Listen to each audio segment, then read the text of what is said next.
Good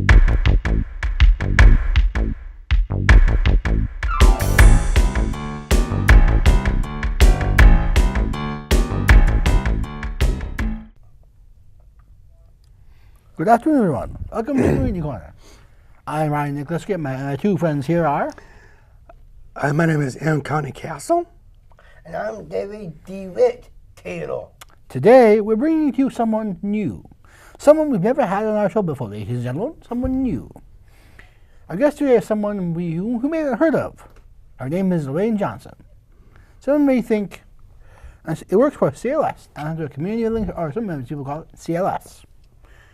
Owen County. This Lorraine has put to support those with disabilities and challenges. She supports residents each day, connecting and planning, engaging, and developing plans so that those focus on the positives. Our question today will be asking her details about this work and success. So, ladies and gentlemen, we warmly welcome our dear friend today, Lorraine Johnson. Welcome to Community Corner, my dear. Welcome. Well, thank you very much, Ryan, for the wonderful introduction there. Lorraine, now, question number one. Lorraine, as we begin here, Lorraine, tell us about your family growing up and about a little bit about yourself. Well, I have 5 brothers and sisters, and my mother is still alive, and she's 91 years old and doing wonderful on her own and living in her own house. And family is very important to me. Growing up, we did all kinds of things like traveling, going camping especially as a family, and Sundays were always family time, so we were all together. But I enjoyed my family very much. All right. That's awesome. What is your family experience now? What is your family experience now? My family experience now is basically I live by myself. I'm single, and but I enjoy still taking my mother, who cannot drive. I take her out to breakfast and help her grocery shop, and so currently that's the family that I'm. Family outings I do at this point. And my niece, I spend a lot of time with my niece. We have a scrapbooking club that we do in my home Monday nights, so I spend that time with family. That's cool. Please share your school history and study choices. All right. I went to Oakland Community College out of high school, got associate's degree, and then I went back and got a bachelor's degree in human interaction, and then I went on to get my I got a human resource development degree from Oakland University, and then I went for my master's in counseling, and I am licensed by the state of Michigan as a professional counselor, and I'm also nationally certified. Thank you, gentlemen. Now, Lorraine, did you attend college? And what kinds of things did you learn in college? I think in college the biggest thing that I learned was working with people, in terms of being able to read people not only by what they say but how they say it, and in terms of their body language and so forth. Because there's more to communication other than just words. Wow. And so I think that's what I gained most from that school. was the most touching thing you ever said. I found that quite touching. Thank you. Really good. Aaron? Mm-hmm. What type of jobs have you had over the years? I had many jobs. First, coming right out of high school, I worked at Waterford Schools with the Learning Resource Center, which was helping mainstream people with disabilities into regular classes and to help them, tutor them on all their subjects to get them through. Then I worked at Sears for 7.5 years as a cashier supervisor, And then I worked for 30 years as a counselor, helping people find jobs through Michigan Works agencies. I've also worked with the Whole Life program, which helped people out of institutions and helped them in their daily living as they lived in their own apartments. And then after I retired, I heard about community living services. And they had a position open for a job developer. And so I combined my skills as a job developer and working with people with disabilities together. And I told people I'm in my dream job now. Cool. It's Took a few years, but I'm there now. Good. What? It's nice to do. It's nice to do what you like doing. It is, isn't it? Yeah. Absolutely. What are the various types of work you have done with CLS?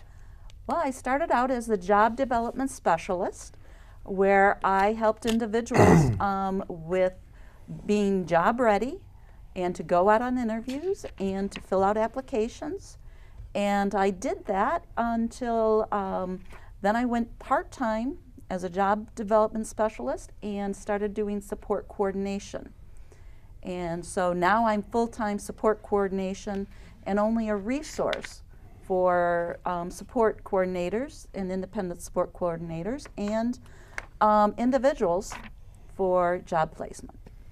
Cool. And you know something? Yes. I think you are the most important person in the world today. You really are. Well, thank You know, please explain your agency job, because sometimes that you've done so many things over the years. So what are some important things you have learned at CLS? Things you could tell our viewers that maybe never even heard of CLS before. Maybe somebody's never heard of it. Well, I would have to say the one thing that I would like to tell people is that anybody that has a disability, being with CLS is such an awesome experience because your support coordinators and many people are there to help help individuals with whatever their disabilities are so that they can become independent. And one of the reasons that I like working for CLS so much, that when I interviewed and they talked about the person-centered plan, and it talked about how the individual was in control of that person-centered plan, and that I got to assist that person with their dreams and goals, and that was the most important. It wasn't the dollars, it's what the individual needed or wanted from me. You know, And to me, that's the most important thing. because I can remember. That's awesome. You know, if I could name my favorite people in the whole world at CLS I like so much, I like Jenny Burkhart. go, awesome Jenny, you're the sauce. best we've ever had in my entire life, Jenny. Mm-hmm. Jenny, and without my good friend James, and my other friend Jeremy, I miss you. I really miss you, Jeremy. You were the best. Period. What? After a recent change. What is your job title now? My job title now is supports coordinator, Okay. and that's what I do full time. Cool. Yeah, Do you like it? I love it. That's good. My caseload within the last couple of weeks has know. doubled. I know it's tripled. I'm And talking so to you. I'm trying to get more of a handle on it because I went full-time, totally full-time as of February 1st. Okay. So I'm enjoying the challenge. Nice. What changes to your daily work did this new title provide?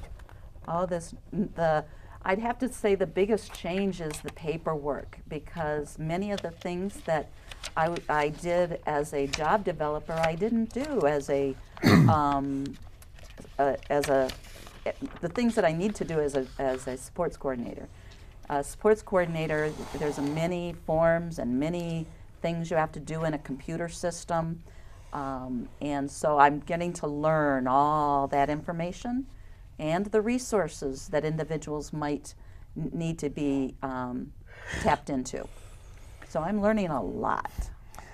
That's why it's a lot of computer work. Exactly. Yeah, CLS it is important. is. Which is a lot. You have to learn. I could never run. I never do CLS. It's hard to work. A lot of things I have to learn. It's hard for you? It really would be. So, so you do a lot of other things besides, work at CLS. You work with other people, but you know something? What you're doing at Mission Partners of Freedom really makes me happy. You're doing a wonderful job. I cannot tell you how honored I am to have you helping us. Well, thank you, Ryan. I love working with partners, Michigan Partners for Freedom. So what does your current job include? Working directly with people, and individuals, and if so, why? Can you repeat that, Ryan?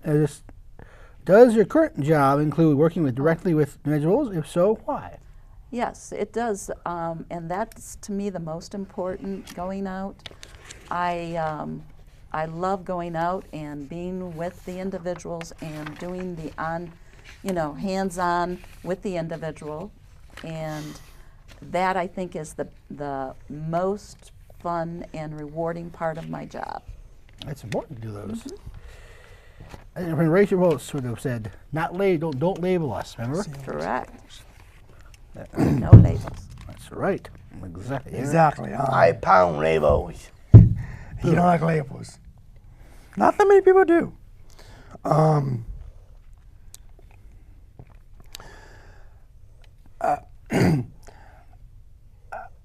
CLS have lots. The CLS. That's okay. The CLS have large staff meetings to review and adjust. Yes, we meet monthly as a whole staff, and then we also have separate meetings for various groups. And me as a supports coordinator, I also meet with all the other support coordinators. And then we also have, I meet individually with, I call my mentor, who is a self-determination coordinator. And so there are many meetings that to kind of help support coordinators as they work out in the community. All right. Cool. So what did these budget changes require of CLS agency to change? That's right. Don't do that ever again. Has the budget for CLS changed recent years? And if so, why? All right. Yes, just recently we've had a budget change. We've had to redistribute some of how we work at CLS to save a little bit of money so that we can provide the services that are needed to the individuals. And that's one of the reasons for my change from job developer to supports coordinator. There was a great need for the supports coordinator. That didn't mean that there was any less of a need for the job developer, but it meant that the supports coordinator could take on those responsibility where I was needed to help out with support coordination. So that's why I went from part-time to full-time. And those, it wasn't really a cut from the state level, but it was a redistribution of dollars, which meant that Oakland did lose some dollars to other agencies. Okay. I'm trying to think. I'm going to say it. Let me see about. I'm thinking like Vicky would tell me. Look at the question. Look at the question. Vicky would tell me. So these budget changes coming up this year, it really makes me angry that they have eliminated everything at CLS, and it's not fair. You guys have just done so many good things for our community. Things I really appreciate what you've all been doing. Mm-hmm. But what do these changes require of a CLS agency to change? All right, you're not going to see changes, that much changes that individuals receive, because most of that is going to still remain the same. Oh, it is? Okay, there's going to be looking at how much those services are going to cost. That has been revamped a little bit. Sometimes there's some services that even though they are very good services that we've had to postpone for the time being, which when we're doing much stronger, hopefully we can reinstate them. But right now, CLS had to look at what is the best for all of the individuals. And so the thought was that we try to initiate any changes that do not affect the individuals, the services that we provide our individuals. So I'm not into the budget that much, but that's my interpretation of how it's going. All right? All right.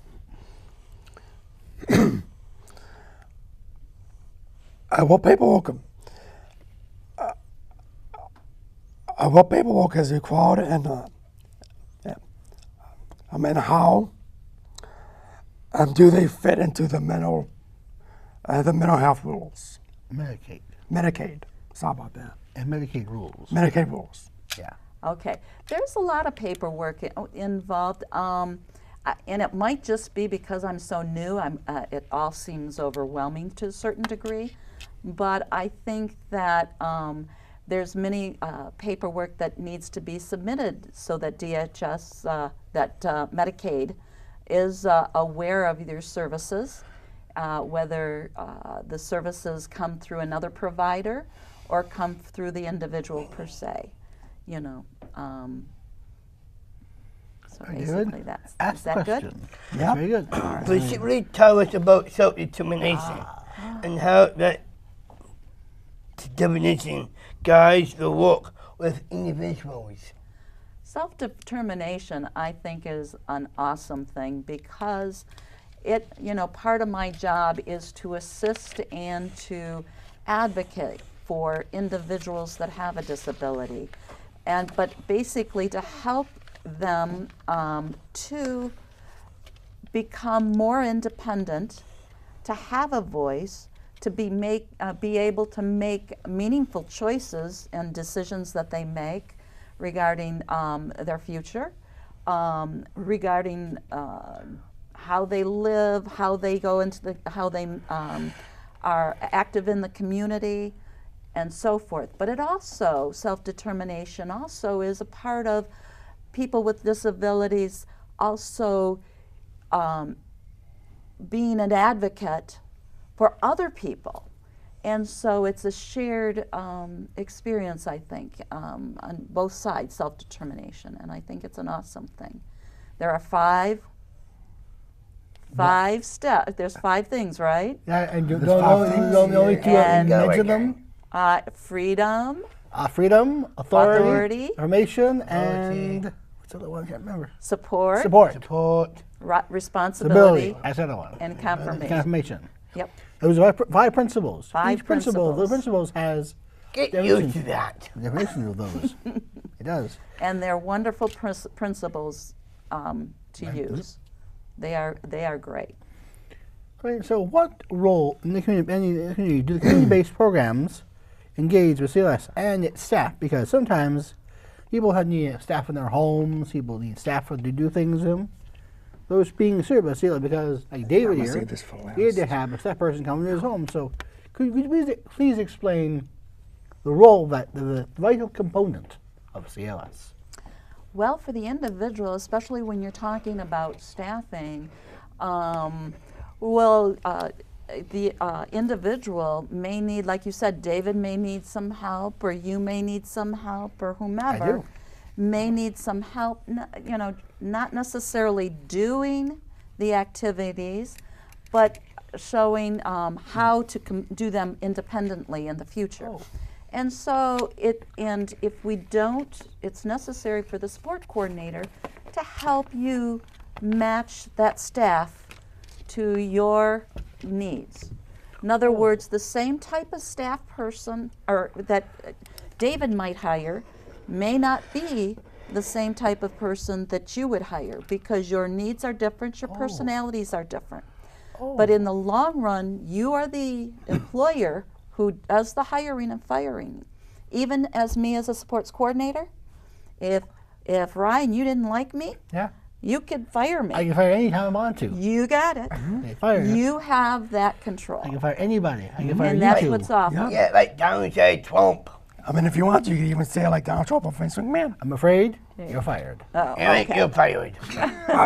Okay. Here comes the question, Aaron. What? Ask the question. Just ask it. What do you think it is? I can just guess what it's going to be. Okay.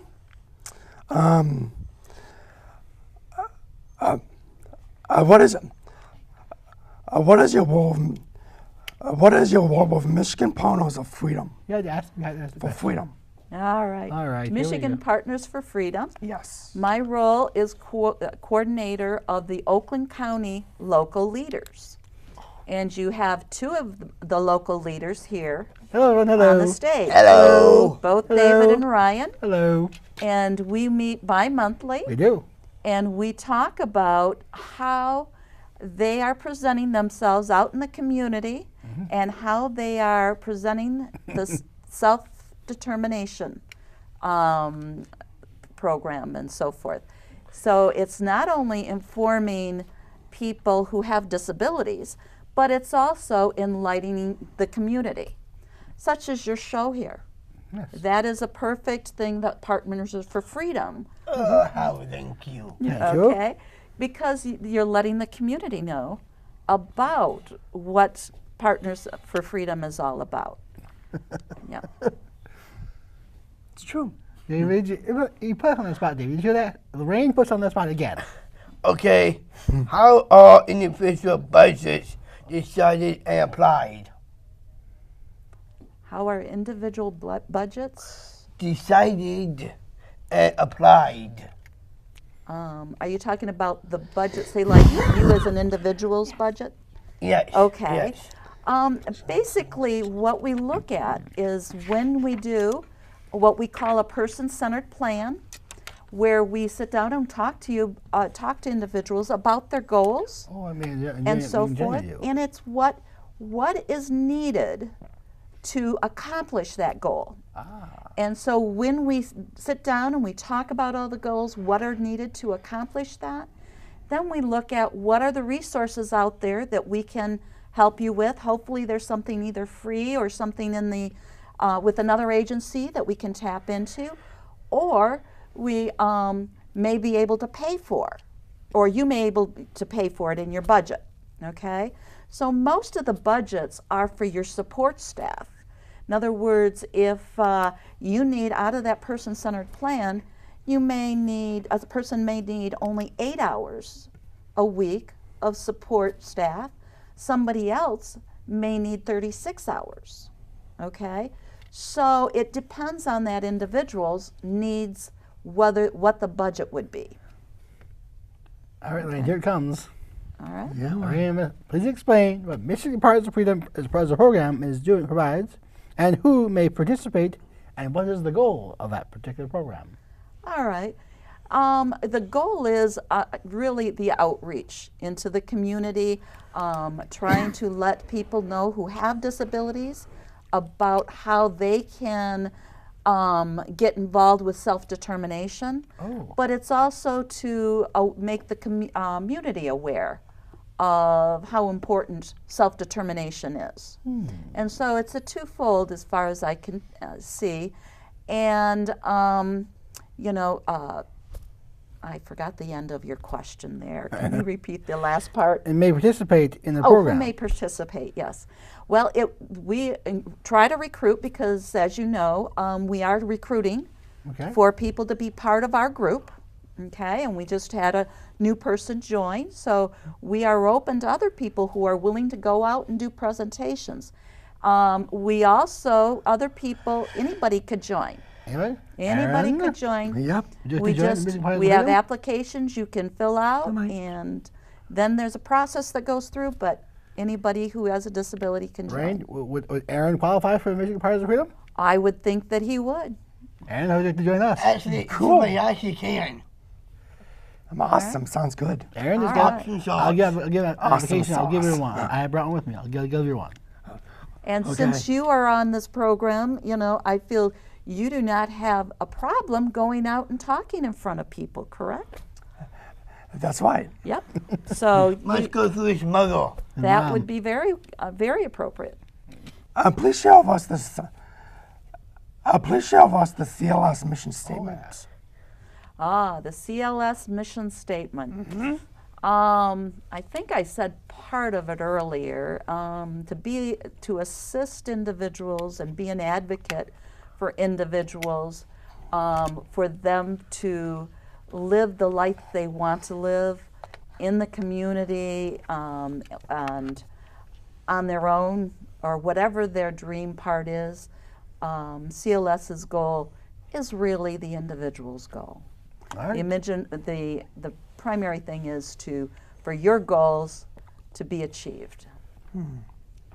I got 2 questions in one. Sounds good to me. Here we go. Question 1 is, on the state level, what changes in funding agencies is being planned and implemented? And I think that's a hard one for me to address because I'm not involved with the exact, but primarily it's the redistribution of, dollars amongst the states and amongst the Michigan, the different counties in Michigan and so forth. And so it's more of a redistribution that causes Oakland to have more of a reduction in dollars. And so I do know that Oakland County keeps saying, hey, we're going to go forward and we're going to make it work. It has been such wonderful meeting you, Lorraine, and learning about your life and your current daily job. Those who choose to work with individuals having various challenges must have a tender heart and a deep desire to be fully involved in supporting folks with various levels of needs and support strengths. By this job, deception challenges can become stepping stones and needs to be recruited. That must be rewarded to all involved. It is crucial for people to give thought to supporting and working directly with those who have challenges of any sort. We 3 young hosts have challenges, but we all love to attend classes, have active friendships, and especially going to social outings. We ask,